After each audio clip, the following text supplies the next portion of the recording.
Come back to Glasgow to the former Rangers captain, Lorenzo Amoruso.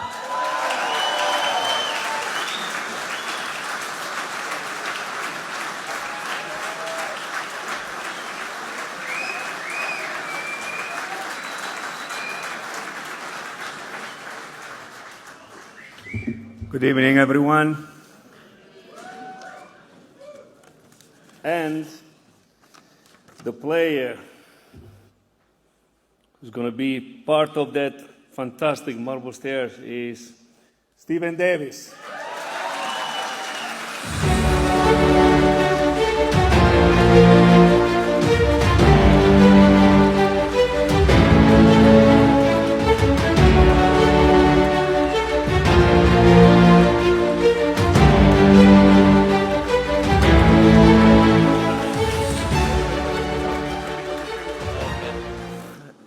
It's obviously a massive thing. I don't really know what to say or how I can put it into words, but I think for me, as a young lad growing up as a supporter of the club from Northern Ireland and the background I come from, to be in this position today, my dream is always just to pull on the shirt. So to be in the position I'm obviously inducted into the Hall of Fame, it's a huge thing. So thank you.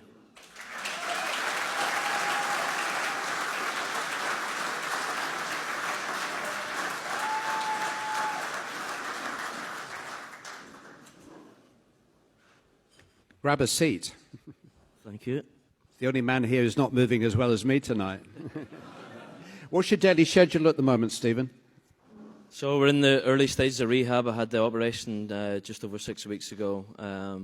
So I have to be very patient at this minute in time. It's a little bit frustrating in all honesty, but I'm seeing if I take over a week-to-week basis and gradually seeing the gains. So just have to be patient. You've had a relatively injury-free career too, haven't you? Yeah, to be honest, I've been very fortunate throughout my career, and I'm very appreciative of that. And I think whenever you try to look at the positives of it, if I think about it now, then I'd much rather that happened at this stage of my career than it did earlier on when you're trying to make a name for yourself. So I've been fortunate in that degree, but it's still frustrating at this minute in time. Well, it's great to see Yanis back at the moment, and I suppose you can talk to guys who've been through this before and hopefully follow their path. Let's turn the clock back 20-odd years to a teenage boy in Ballymena. What did Rangers Football Club mean to you then? A lot. Obviously, the background that I came from, and a lot of people come from Northern Ireland, you support one or the other, so obviously Rangers it was for me, no doubt about that. So all my friends and myself, we supported Rangers. I came to the club whenever I was 11 years old as a trialist. I can still remember walking into Ibrox. Back in the day, you had to wear a shirt and tie, even coming at any point in time, and we've played in the AstroTurf across the road. So for me to be actually get my name up beside idols of mine on that wooden board and the marble staircase is a huge moment for me. Who were your particular heroes as a teenager? Who was I particularly what? Your heroes as a teenager? Obviously the 9 in a row team is massive. Barry Ferguson was a massive idol of mine as well. Lucky enough to play alongside him. Ian Drummond being my coach as well and watching him play through the years. Everybody loved the goal scorer, so of course Coisty was in the mix. So there's so many, like it's such a special club, and I've been delighted to be a part of it. I think whenever you're involved in the club, you go through each season and it's a roller coaster. A mix of emotions, week to week things change, but whenever you get that success it means a hell of a lot. You had a good grounding down south. I looked at some of the players that you played with. We think of you as a model professional, and you were alongside the likes of Gareth Barry and Ashley Young and James Milner, who would certainly fall into that category. It's interesting what Alan was saying about the difference between the young player at a club now. Were you an apprentice scrubbing boots and going through all of that?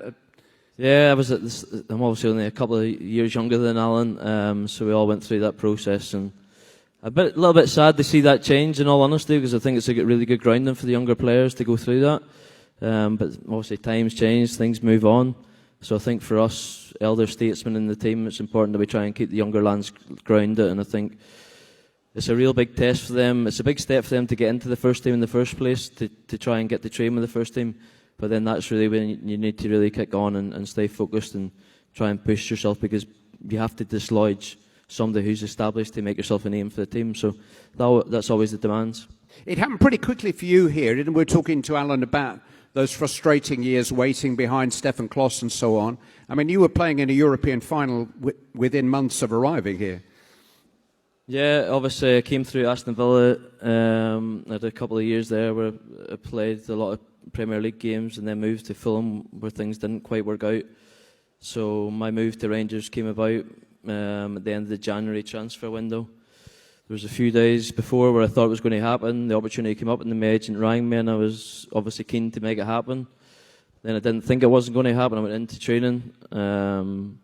And then, as these things do in the January transfer window, it ends up in the last minutes of the window. So I was delighted that it went through in the end, and obviously that was a really special year. 2 domestic cup finals where we won. Obviously the Europa League final at that time, and the league went to the final game of the season. Unfortunately, we couldn't make it happen, but yeah, after the experience of that, I wanted to come back and experience more. Modern football is very cosmopolitan. The dressing room is full of different nationalities. Players come and go in the space of months, let alone years. But what about the friendships and the fellowship that you formed with some of the players you played with in those first 4 years or so? Are those friendships still as strong as ever? Yeah, I think so. Listen, football and everybody's lives move on and everybody's busy, but I think we'll always have a special bond. There's no doubt about that, because I think whenever you're involved in a club like this, as I said before, you go through so much. It is an emotional roller coaster throughout the season. Things change. You know the demands of the club. If you lose a game, it's a disaster. If you win, it's expected. So until you get to the end of the season where you're picking up those trophies that everybody wants and desires, then it's not a success. And then once you do, you'll be able to enjoy it for 1 or 2 weeks, and then the demands are you have to go again, and that's the way it is, and that's the way it should be. But I think whenever you go through that experience with your teammates, then there's always going to be that bond there. You had 6 Premier League years down south after that, played with some truly great players, Van Dijk, Mane, Tadic. You played under Pochettino, fantastic years. Did you always want to come back here, and how did the return come about? In an ideal scenario, that was always my thought process, but in football you can't map out your destiny in terms of how things are going to turn out. Fortunately for me, I got the opportunity to come back. I really wanted, whenever I left Southampton, I really wanted something that excited me, gave me that desire to keep playing. Obviously I was getting to the latter stage of my career. Obviously I'm still here 4 years later, but yeah, listen, I just wanted to go somewhere that I know I could enjoy my football, that would drive me on from a personal level, and I could achieve something as well. And there's no better place to be than here. I love the club, and it's a special place. That's very... I heard a lot about Govan from a former Rangers centre-forward that 1 or 2 of you may be aware of. Ibrox is more than a football ground. It's a Govan community centre, and Edmiston House is going to strengthen that sense of community. I've seen it constructed, and now I've seen it from the inside, and it's a really, really special place. I'd like to thank the people that have made tonight easy for me, Hannah McLeod, Rebecca Fisher and Natalie Nairn. Again, the sense of teamwork, both on the field and off the field, is a real feature of this football club. The idea of a Hall of Fame began, I think, around about 1999, 2000, to recognise achievements, but also exceptional ability and service to the club. Sandy Jardine and John Gregg, the first of almost 100 who've been inducted.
please welcome to the stage Lorenzo Amoruso and Chris Boyd.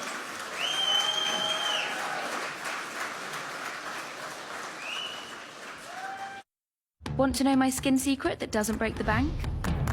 It's Olay, obviously. Go to bed with Olay's retinol and wake up to smooth and glowing skin. As for the day, get your hydration hit with Olay's hyaluronic and vitamin B5. Together, my perfect regime. Olay Hyaluronic Acid 24, now half price at Boots. We've got anemic moon. We've got scrubbed cauliflower. Do you not have just white paint? Poached smoke. Snowman's bone. What a load of malarkey. We keep things simple. Less malarkey, more smarty. Search Smarty Mobile. Now, I've been doing a bit of research. Sorry, I'm a commentator. And I was fascinated to know whether you two had actually met on the football field. And at Rugby Park, Rangers were leading 2-0 against Kilmarnock. And what happened next, Chris? The wrong company in here with that. Come on, I was in a Kilmarnock jersey. I'm going to kick you now, I tell you, right away. You never kicked me that night. How old were you then? 12? I don't know, but a couple of weeks ago I definitely looked younger before I started to grow this stupid thing in my face. But I seem to get younger looking the older I get. It's amazing what you do when you spend a couple of quid on yourself. Lorenzo, you came here in 1997 from a big club. Fiorentina, you were captain, you're playing in a big league, Serie A, UEFA Cup semi-finals. What were your first impressions? Why Rangers? I was fortunate, actually, because I had the privilege to meet Walter and the chairman at the time, David Murray. I came in Scotland just for a normal chat, I have to say, because there was no intention to leave the best football league in the world, Italy, at that time. But after spending one night with these two unbelievable persons for me, I just made a decision that was basically the best choice I made for my life. Considering the fact that that night, well, during the night actually, my agent had a phone call from Martin Edwards, at that time the chief executive of Man United as well. And they were ready to come across Glasgow and take me back to Manchester. Actually, you can ask me so many times you want. It's just feeling. And that's what I did. I just followed my feeling, my instinct. And I said next morning to my agent, I said, listen, no.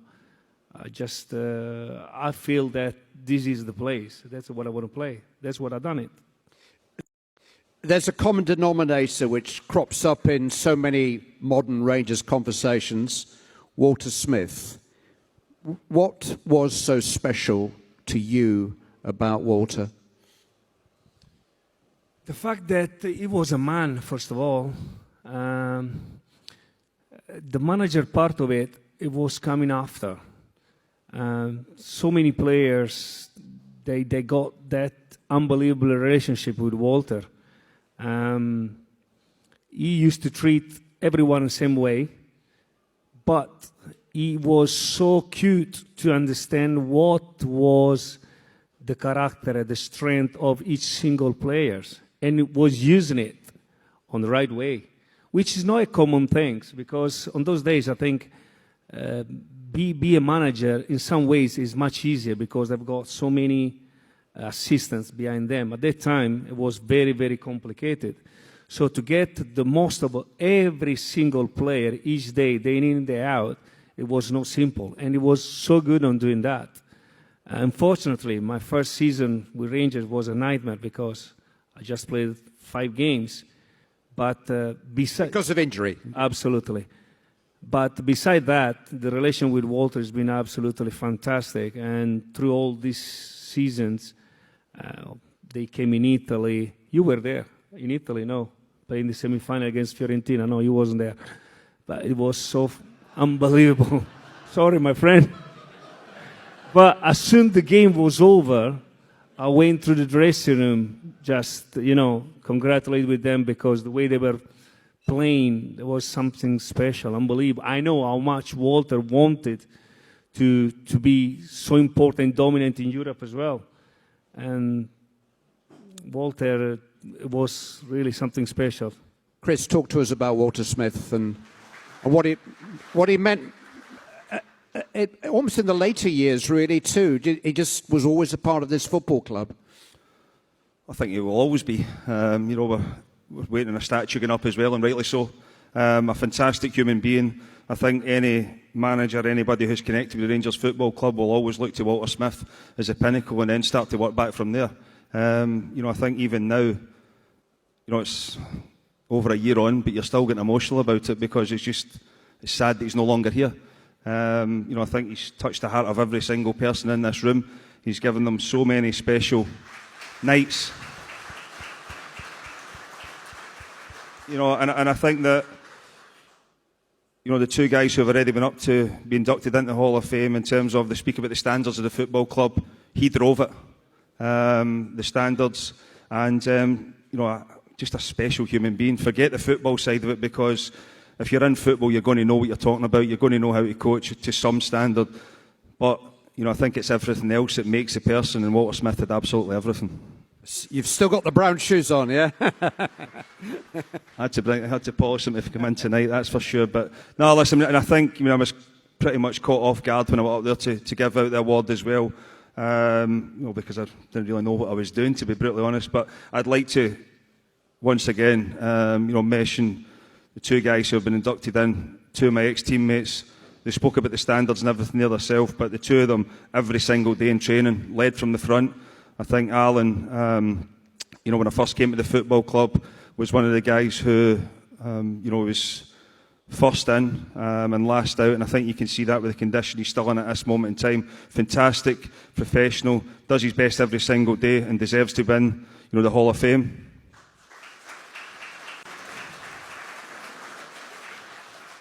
Stevie Davis obviously came once, I'd been here for a year of that, but when Stephen Davis came, you just knew you had a special football player. And I think, to understand the context of a special football player, that they make players around you better. We'd seen Barry Ferguson and, Lorenzo Amoruso's Rangers team as such, and carry that on big European nights, domestic trophies. But you could see then, when Stephen Davis arrived at the football club, Barry Ferguson's game went again, because he had someone beside him that was on the same page, on the same wavelength, and just a fantastic football player. And I sit here proud to play with the two of them, and it's fantastic they're inducted into the Hall of Fame. I think, Lorenzo, they're two footballers who play with great personality, and that's certainly something you did. And it just strikes me there's room in Scottish football for you to be who you are. I mean, good times and some bad times and some arguments along the way, but you always, Lorenzo, when you were here at Rangers, you always were yourself. You had that freedom to be you. If you're an ambitious player, you need to try things. You can't really do your own small job in some ways, If you're a leader, if you're a captain of this unbelievable club, you must be an example for everyone, on the pitch and off the pitch. That means that you can make a mistake, absolutely, yes. But it's important, don't go away from the mistakes. Try to improve yourself. Try to be, as much as you can, perfect, which is very, very complicated and difficult. I had just one way to show everyone what I was good at. That was the football pitch. That was the answer for me. I made a mistake, yes, but I never walked away from it. That's the part of, I think it's important to be recognized as a leader, as a man who really likes the challenge. And that's what I did, not just in football, but in general, all my life. Well, I'm delighted to reveal tonight, you may be aware that we have a special event across at Ibrox on the 26th of March next month. Another weekend of legends when a former Rangers 11 will take on a World 11. We know that Chris is going to be part of the Rangers 11, but I can tell you Lorenzo is going to play in that game too. We will try.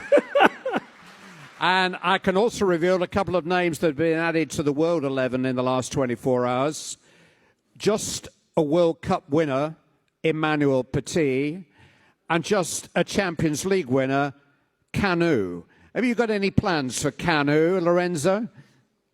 I don't take decision now. It's too early. I'm already organized my training session from tomorrow, basically. So I will get fitter, that's for sure. Final question to both of you, and you know what's coming. Next Sunday, how do you see it, Chris?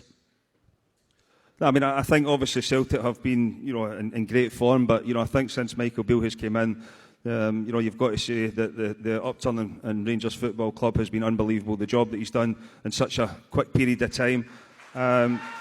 You can... I think you can see with the level of performance from the guys as well.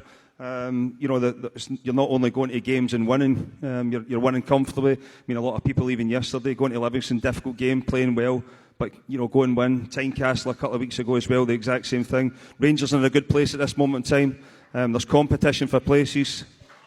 I know I've been pretty vocal on it a few times, but I think, the guys will admit it themselves, because it was definitely the case when we were there, that, the better the player, the calibre of players in, pushes the players that are already on the dressing room. This Rangers squad's in a good place right now, and there's one thing, they'll be ready for next Sunday. Good. Lorenzo? Well, I think tonight we've been celebrating two players, Stephen Davis and McGregor. I think for the players, for the youth players, for the whole players that are in the team now, that must be the aim, to get at that point. And of course, Sunday is one of these chances that they're not going to miss. It's so important, it's vital for their career, for Rangers Football Club, for Rangers family. Don't drop. For sure. Final question to both of you, and you know what's coming. Next Sunday, how do you see it, Chris? I mean, I think obviously Celtic have been, in great form, but, I think since Michael Beale has came in, you've got to say that the upturn in Rangers Football Club has been unbelievable. The job that he's done in such a quick period of time. You can... I think you can see with the level of performance from the guys as well. You're not only going to games and winning, you're winning comfortably. I mean, a lot of people even yesterday going to Livingston, difficult game, playing well, but go and win. Tynecastle a couple of weeks ago as well, the exact same thing. Rangers are in a good place at this moment in time. There's competition for places. I know I've been pretty vocal on it a few times, but I think, the guys will admit it themselves, because it was definitely the case when we were there, that, the better the player, the calibre of players in, pushes the players that are already on the dressing room. This Rangers squad's in a good place right now, and there's one thing, they'll be ready for next Sunday. Good. Lorenzo? Well, I think tonight we've been celebrating two players, Stephen Davis and McGregor. I think for the players, for the youth players, for the whole players that are in the team now, that must be the aim, to get at that point. And of course, Sunday is one of these chances that they're not going to miss. It's so important, it's vital for their career, for Rangers Football Club, for Rangers family. Don't drop these chances, because I know that I've been very fortunate to win so many trophies, but it can happen. It happened to me twice, more or less, in 2 seasons. We didn't win much, and honestly, it's not nice, because when you get used to that kind of anger and winning and winning and winning, it's difficult to see the other side of town doing it instead of you. So get a chance, guys. Give more than 100%. And after the game, let's see how it goes. Ladies and gentlemen, two members of the Rangers Hall of Fame, Lorenzo Amoruso and Chris Boyd.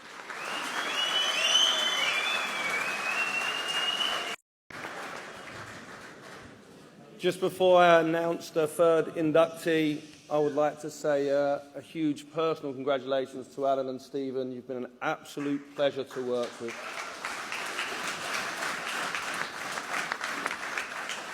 And there's more to come. Okay. The third inductee in the Hall of Fame, I'm delighted to say, is our captain, James Tavernier.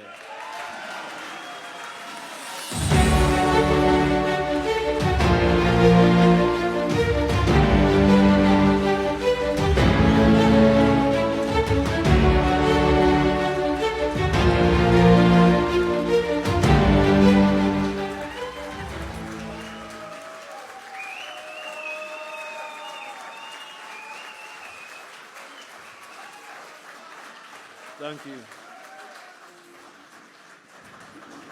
No, this is a huge honour for myself, for my wife and my kids. It's still not really sank in. The magnitude of being inducted into the Hall of Fame with the greats of the club, and you know, I couldn't have done it without the team, the people who have been involved, the backroom staff. So I'd just like to say thank you to everyone.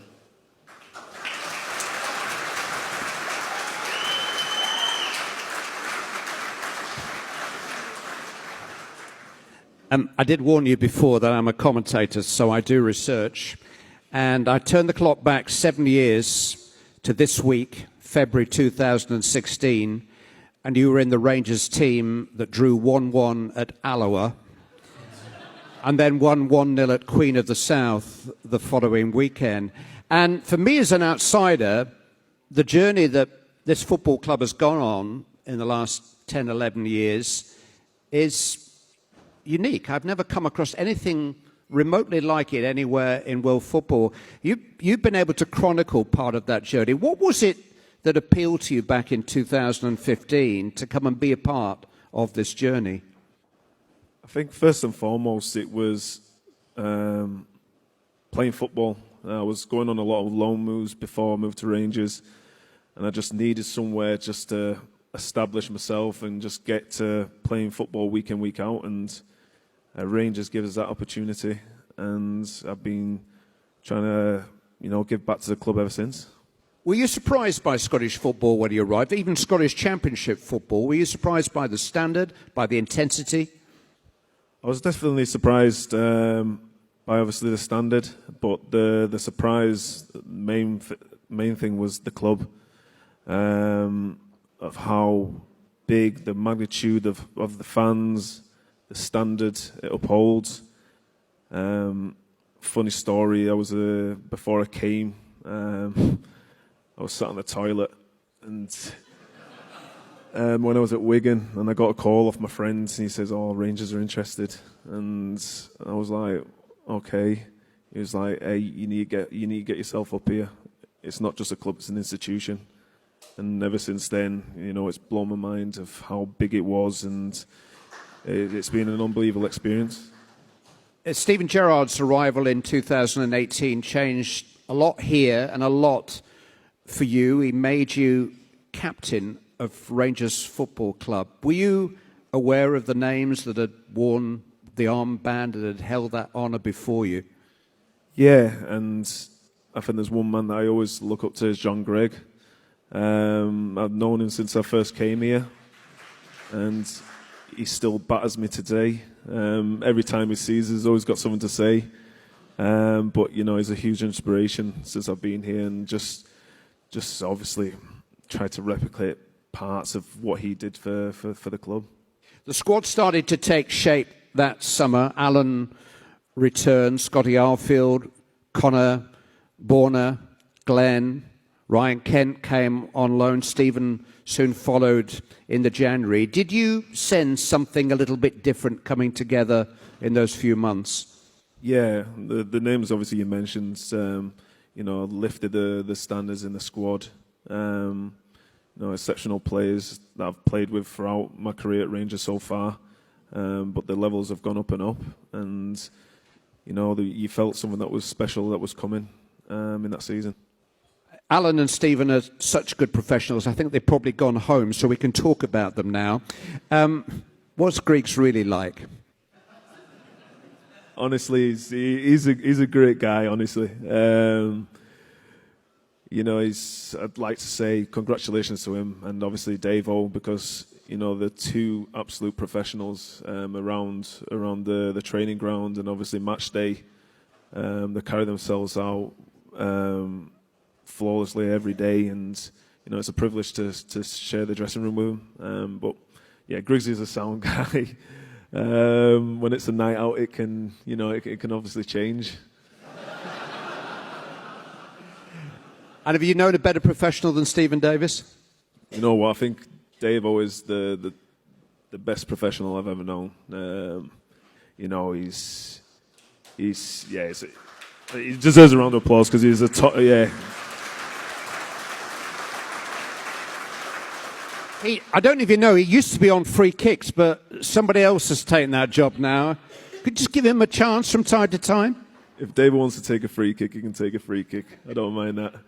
But yeah, Davo every single day. So approachable. Whenever you want to hear any information, you want to chat, and just where he conducts himself at training and in the games, you know, he gives 110% for the club and, you know, for his teammates. And what did Flag Day mean to you as captain? I mean, it was a strange experience. I saw nearly every home game, and obviously a lot of people in this room weren't privy to the privilege of watching you win and win and win. But at least you were able to collect the trophy in front of the fans. I mean, how special was that day? Yeah, it was obviously special. It was a long time coming. It was certainly a roller coaster throughout my years at the club, but to finally put my hands on that trophy in front of the fans, it was a moment I'll never forget. You've seen Lorenzo on film lifting that trophy. I mean, the list of captains before you: Davy Weir, Barry Ferguson, Richard Gough, Terry Butcher, John Gregg. You've mentioned Eric Caldo, Owen, Lorenzo Amoruso. What an experience to join that list of Rangers title-winning captains. Yeah, it's an unbelievable feeling. I think, you know, once I do eventually hang up my boots to really sit back and look at what I've achieved, I think it'll definitely sink in then.